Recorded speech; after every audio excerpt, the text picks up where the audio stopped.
Bienvenidos a su programa Respuestas Apologéticas, un espacio en donde desde la razón daremos respuesta a sus dudas sobre la fe. Mi nombre es Dante Urbina, apologista católico, y bueno, voy a acompañarlos en este viaje. Vamos a las preguntas. Hay personas que hablan en estos términos, ¿no? Dicen, yo en mi vida actúo según mi conciencia, según mi parecer, yo no necesito de la fe, yo no necesito de la religión. El problema con tal perspectiva es que si Dios existe y si Dios se ha encarnado en la persona de Jesucristo y nos ha hablado por medio de Jesucristo, entonces el simplemente ignorar eso y querer seguir nuestro parecer sin tener en cuenta la palabra de Dios mismo es obviamente una gigantesca soberbia y un gran error. El guiarnos simplemente desdeñando lo que Dios nos ha dicho por medio de Jesucristo, pues nos va a llevar al equívoco, nos va a llevar al mal camino definitivamente, por más de que en principio nos parezca que vamos bien. En los programas anteriores ya hemos establecido bases racionales para creer que Dios existe y al mismo tiempo para creer que ese Dios que existe se ha encarnado en la persona de Jesucristo. En consecuencia, no es irracional pensar en eso. Más bien, si Dios existe y se ha revelado en la persona de Jesucristo, por lo tanto, tenemos que tomar en cuenta ese estándar. Dicho eso, ¿qué es lo que nos dice la Escritura? Proverbios 3:5. Confía en el Señor con todo tu corazón y no te fíes de tu propio entendimiento. Lo que sucede es que nosotros los seres humanos somos falibles, nuestro conocimiento es limitado. Nos vemos condicionados por sesgos cognitivos de orden psicológico, por nuestras vivencias previas, por nuestros prejuicios, por nuestras pasiones, por las influencias del mundo, la televisión, la publicidad, el internet, las malas amistades, etc. Entonces tenemos múltiples elementos de interferencia respecto de nuestra conciencia.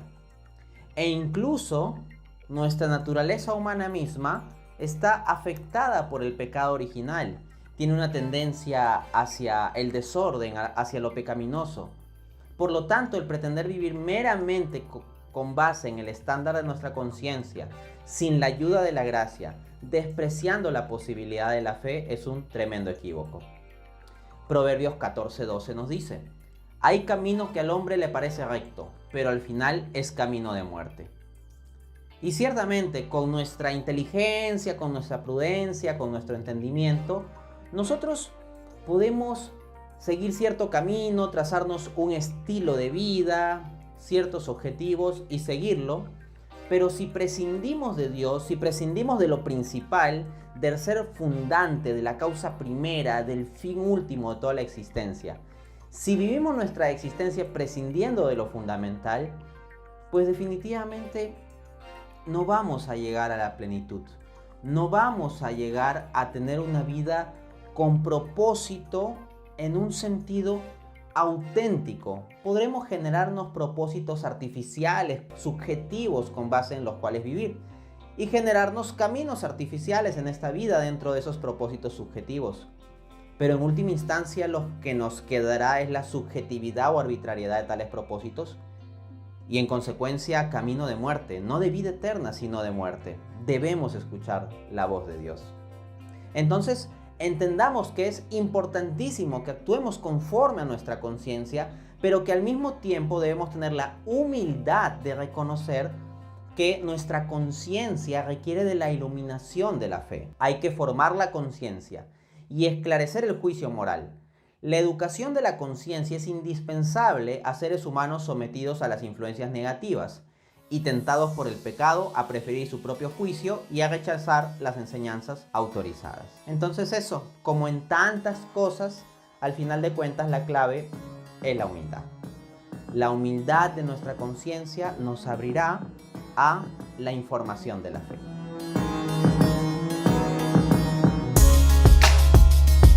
La objeción de conciencia es cuando en nuestro fuero interno entendemos que hay una ley superior que debemos obedecer.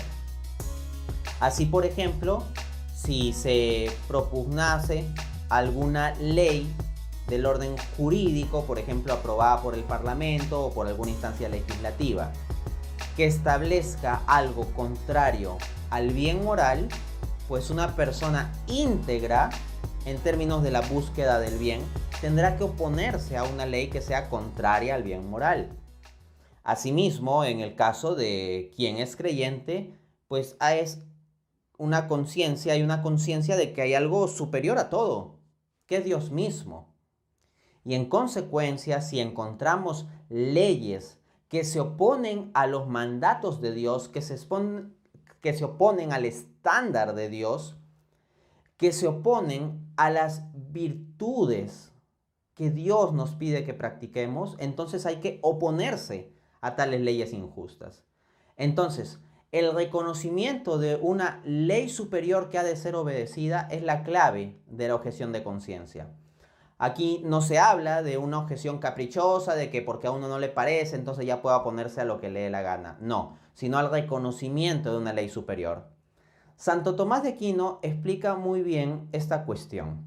Vamos a revisar dos pasajes del santo. La ley tendrá fuerza de ley en la medida en que sea justa. Ahora bien, en los asuntos humanos se dice que una cosa es justa cuando es recta en función de la regla y la razón. Mas la primera regla y la razón es la ley natural. Luego, la ley positiva humana, en tanto tiene fuerza de ley, en cuanto deriva de la ley natural. Y si en algo está en desacuerdo con la ley natural, ya no es ley, sino corrupción de la ley. Entonces, Santo Tomás entiende que los dispositivos legales solo son vinculantes, solo tienen fuerza en la medida en que no estén en desacuerdo con la ley natural. ¿Qué es la ley natural? La ley natural es aquella que está inscrita en la naturaleza humana misma, que tenemos los seres humanos por el solo hecho de ser seres humanos. Así, por ejemplo, entendemos que donde hay vida humana hay dignidad y valor. En consecuencia, bajo estas premisas podemos oponernos y debemos oponernos al aborto. En tanto, tenemos desde el instante de la concepción una vida humana, se sigue que no podemos disponer arbitrariamente en términos de asesinar al concebido, ¿no? Por tanto, si se diera el caso de alguna ley, de algún dispositivo legal que despenalizara el aborto como si no hubiera problema con ello, tenemos que oponernos desde un punto de vista del derecho fundamental de la vida, o sea, nos oponemos al dispositivo legal en términos del derecho, que es algo más fundamental que la mera ley, entendida como ley positiva, al mismo tiempo por la ley natural, porque se está violentando la dignidad humana y lo propio de una vida y sociedad humana decente. Y asimismo considerar también lo que Santo Tomás llama ley eterna, la establecida por Dios mismo. Hay que entender que el solo hecho de que algo sea legal no implica que sea moral. Por ejemplo, durante el régimen de la Alemania nazi, los judíos eran enviados a campos de concentración, allí al exterminio, por medio de dispositivos legales. O sea, había un sistema tramitario de aprobación jurídica de tal tipo de actos. Entonces, esto era legal en términos de la ley positiva, en el sentido del positivismo jurídico, pero no era moral. Y era un conjunto de dispositivos legales que estaba violentando el derecho. En consecuencia, hay que oponer. Dice Santo Tomás también, Summa Theologica Prima Secunde, cuestión 96, artículo 5, solución 2. La ley del Espíritu Santo es superior a toda ley puesta por los hombres. Por eso las personas espirituales, al regirse por la ley del Espíritu Santo, quedan eximidas de cualquier ley que se oponga a la conducción del Espíritu Santo. La fidelidad del cristiano está primeramente para con Dios, no para con cualquier gobernante o instancia terrenal. Hay ciertas cosas que pertenecen a Dios mismo y que ningún gobernante puede pretender estar por encima de eso. Y si se diera el caso que lo pretendiera, el cristiano tendrá que resistir y hacer objeción de conciencia allí. Jesucristo mismo en Lucas 20:25 dice, dad al César lo que es del César y a Dios lo que es de Dios. Nótese que aquí Jesucristo está estableciendo que hay ciertas cosas que son de Dios y no del César. Por ejemplo, el culto debido a Dios. Si se diera un gobierno totalitario que prohibiera la celebración cristiana, que prohibiera el sacramento de la Eucaristía, estaría metiéndose, sería un César, un gobierno totalitario, mundano, terrenal, político, un César que se estaría metiendo con lo que es de Dios y no tiene derecho a meterse con lo que es de Dios y en consecuencia habrá que hacerle cierto tipo de resistencia. Dependiendo de las circunstancias prudenciales de cada caso, habrá que ver qué tipo de resistencia hacer. Pero hay que obedecer a Dios antes que a los hombres. Comencemos definiendo qué son los escrúpulos. Puede definirse la conciencia escrupulosa diciendo que es aquella que por insuficientes o futiles motivos cree que hay pecado donde no lo hay, o que es grave lo que solo es leve. Se distingue de la conciencia delicada en que ésta tiende a los detalles mínimos, pero con serenidad y verdad. Entonces, la persona que se fija hasta en los detalles más mínimos y busca, pues, no fallarle a Dios, pero siempre esto con serenidad y con verdad, dimensionando las cosas en su correcta proporción y no considerando automáticamente pecados graves en todo tipo de materias que bien pueden ser leves, bueno, eso sería una conciencia delicada, ¿no? Y eso es bueno y es útil, el procurar no ofender a Dios ni en las cosas pequeñas. Pero la conciencia escrupulosa no tiene las características últimas mencionadas en la cita, la serenidad y la verdad. El escrupuloso no hace un juicio moral sereno de estas cosas, sino que lo hace con mucha obsesión, con mucha zozobra de su alma. Y por otra parte no hay verdad, sino que el escrupuloso termina imaginando que es el peor pecado mortal, cosas que en realidad son leves, que son pecados veniales o incluso ni siquiera pecados, sino lo que los santos en la tradición espiritual han llamado simplemente imperfecciones. Porque es posible también tener ciertas imperfecciones de nuestra persona o de nuestro carácter que no son en sí mismas pecado. Esto es algo que hay que contemplar. Pues bien, a los escrupulosos algo que habría que decirles es que el estándar cristiano no es concentrarse en evitar el pecado, sino en vivir en el orden de la caridad. Así, Santiago 4:17 dice: el que sabe hacer el bien y no lo hace, comete pecado. Nótense cómo el enfoque de Santiago aquí sobre el pecado no es que tengas que cuidarte hasta de los detalles más nimios y cuidarte de que no vayas a cometer ni el más mínimo pecado. No, el estándar que pone es uno mucho más alto y mucho más valioso: hacer el bien. ¿Cuántas veces los escrupulosos desgastan fuerzas preocupándose de si cometieron un gran pecado en hasta los asuntos más nimios?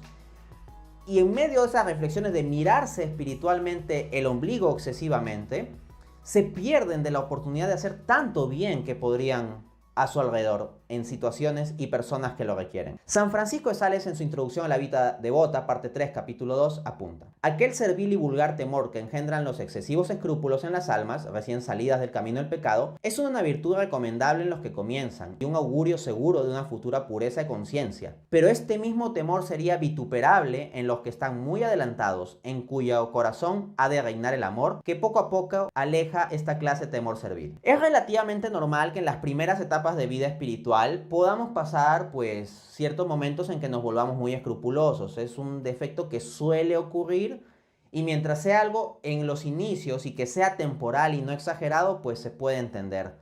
Pero si una persona permanece en este tipo de conciencia, ahí hay un problema. ¿Y cómo enfrentarlo?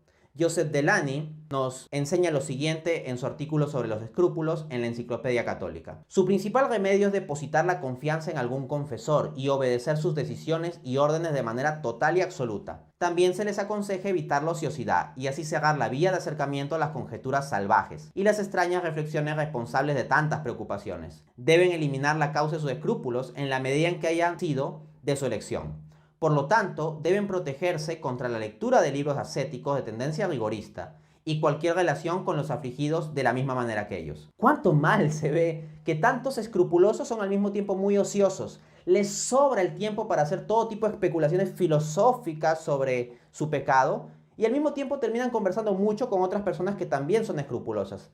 Hay que cortar con eso. Y bueno, eso es lo que hemos visto por hoy. Nos vemos en un siguiente programa.